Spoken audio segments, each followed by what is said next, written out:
به صورتی گرفته که دست مقابل نمیتونه از توش در بیاد. یعنی موقعی که شما دست گرفتین طرف مقابل نمیتونه دستشو بیاره بیرون، برخلاف این نوع دست گرفتن که این پایین هست. درسته با 3 تا انگشت گرفته، با 4 تا انگشت گرفته، ولی دست مقابل میتونه راحت از رش جدا بشه. این نوع دست گرفتن معمولا برای افرادی به وجود میاد که دستشون بزرگتر از طرف مقابله و نوع دست دادنشون به یک نحویه که دوست دارن صمیمیت، اون دوستی رو نشون بدن. معمولا بین آقایون خیلی مرسوم این نوع دست دادن، تو کشور ما مرسوم. معمولا فاصله بین نفر افراد موقعی که با هم دیگه دست میدن از نوع زاویه دستشون میتونیم بفهمیم. فاصله یک نفر آدم، یعنی یک نفر بین ما وایساده باشه، فرض کنیم اون حذف کنیم یک نفر دیگه هست. نوع دست دادن ما اگه دست دقت کنیم ببینید هر چی فاصله بیشتر باشه دست من بیشتر تکون میخوره، بیشتر باید بره جلو. ما داریم اگه شما دقت کنید توی جلسات مدیران واحد سازمانی میشین، مدیر وای میسته، شما میخواین باش دست بدین، دستشو دراز میکنه، نمیاد سمت شما که اون فاصله داشته باشه. تو خارج کشور معمولا افراد برای اینکه بتونن با هم دست بدن اون فاصله رو رعایت میکنن. یعنی من نوعی وقتی میخوام با اینو دست بدم میام نزدیکش بعد دست میدم. به این نحو نیست که هر جفتمون با هم حرکت میکنیم. به این نحو نیست من ثابت بمونم دستمو دراز کنم ایشون مجبور بشه سمت من حرکت بکنه. این یه نوع حالت بدی برای دوستانمون ایجاد میکنه که من وایسم دستمو دراز کنم علی آقا بیاد با مثلا با من دست بدم. تو خارج کشور به این نحو نیست. حتی مثلا طرف رئیس جمهوری یک کشوری هم باشه، صدر اعظم یک کشوری هم باشه، حرکت میکنه، علی هم حرکت میکنه، با اون فاصله یک نفر میرسن با هم دیگه دست میدن. این اتفاق رو بیشتر توی سیاستمدارا میبینیم. میبینید تمام سیاستمدارا تکون میخورن میرن سمت هم دیگه، به یه جا میرسن وای میستن با هم دیگه دست میدن. از نوع زاویه دست ما همیشه میتونیم بفهمیم این افراد چقدر با هم دیگه فاصله دارن و چه نوع رابطه‌ای دارن. هرچی این زاویه دست کشیده تر باشه نشون میده که طرف یه ذره بی‌میل نسبت به اون دست دادن، یا اینکه نه یک احساس غرور، یک احساس تقریبا تکبری توش وجود داره. این نوع دست دادن ها توی کشور ما متاسفانه رایجه. یعنی من وای میستم دستم اونجوری دراز میکنم، این فاصله یا این زاویه باز دست من یک سری مشکلات به وجود میاد. اولا فرد احساس میکنه که من آدم مغروریم، دستم اینجوری دادم سینه، چون دست اینجوری شما نمیتونید بدید، مجبورین سینه‌تون هم صاف کنید. یه حس بدی به شما دست میده. این نوع دست دادن خیلی فرق میکنه. هر چی زاویه هم شکسته تر باشه، هر چی دست شکسته تر باشه نوع صمیمیتشون بیشتر. نگاه کنید تو الان عکس پایین که مانیتور پایینتون میتونید ببینید اتفاقی که افتاده. این آقا با این خانم دست داده، اولا زاویه‌اش کوتاه‌تره، پس در نتیجه فاصله‌ای که این دوتا آقا خانم دارن خیلی کمتر از این دوتا آقاست. خب نگاه کنید حتی اگه از اینجا هم ببندید یعنی فاصله‌اش در حد یک نفره. از اون دست دادن میفهمیم که صمیمیت این آقا با این خانم در حد خوبیه. این آقا و این خانم فاصله‌ای که دارن خیلی کمتره، در نتیجه نشون میده که به هم دیگه علاقه‌مندن، دوست دارن با هم دیگه رابطه برقرار کنن. سال‌هاست همدیگه رو میشناسن، ماه‌هاست همدیگه رو میشناسن، شناخت قبلی از هم دارن یا علاقه‌مندن به شناخت. اینم میشه معنیش گرفت.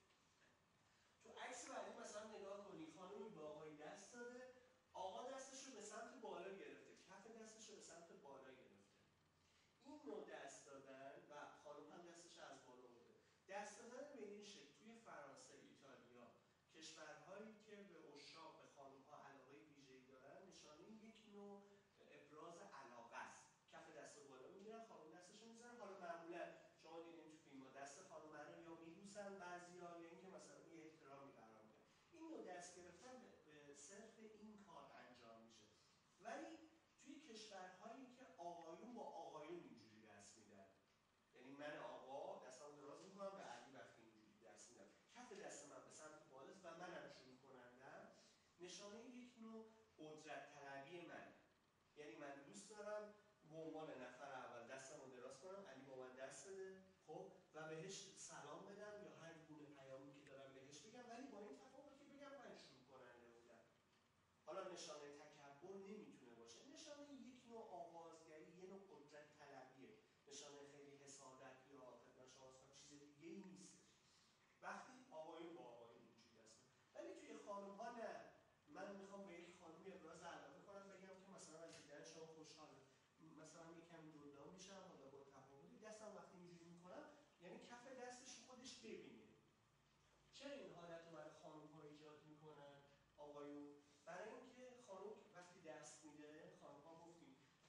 بدنشون با ارزش‌ترین دارایی کل زندگیشون.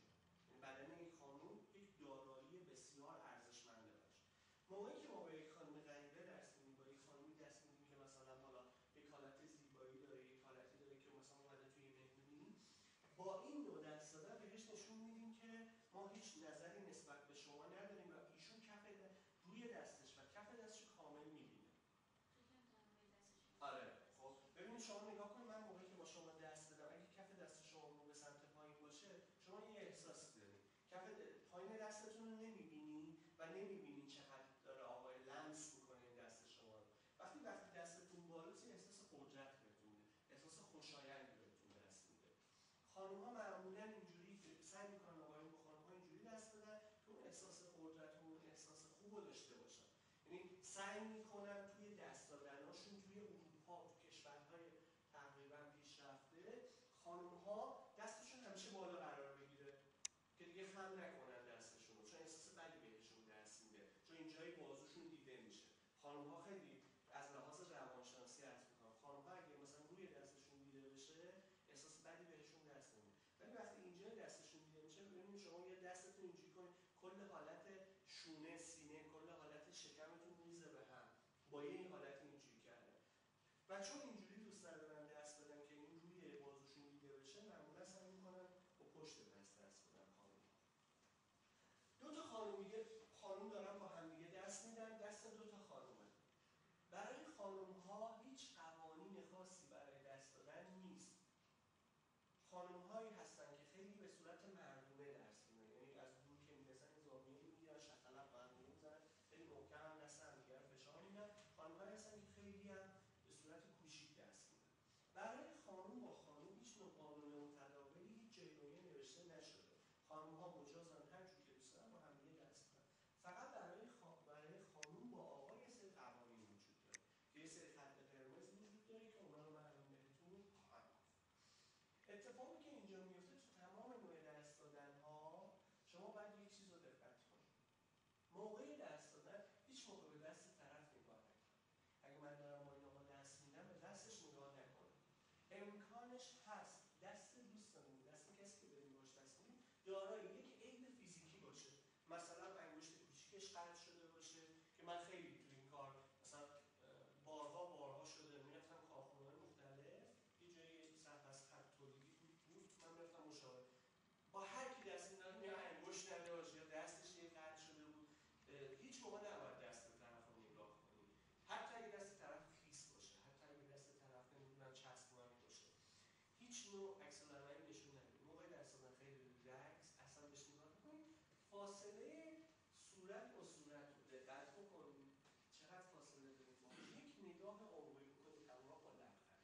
دست دادن همراه با لبخند خیلی تاثیر بیشتری داره تا دست دادن با حرف زدن. یعنی موقعی که دارین دست باهاش می‌بینین، حالا که همین که بعد از دیدنتون خوشحالم، خیلی خوشحال شدن، این لبخنده به 1 ثانیه 2 ثانیه مکس تا اینکه باهاش حرف بزن. بعد مثلا من دیدمتون فلان نه، یک خوش آمدگویی نایس تو میتیو، نمیدونم به قول خارجی‌ها یا از دیدنتون خوشبختم، خیلی خوشحالم، یه لبخند کوچیک و تمام و لبخند که تموم شد 1 ثانیه بعد 2 ثانیه بعد دست رو جدا کردن و اجازه بدین همیشه اون دست رو جدا کنه. اینو همیشه تو ذهنتون داشته باشید.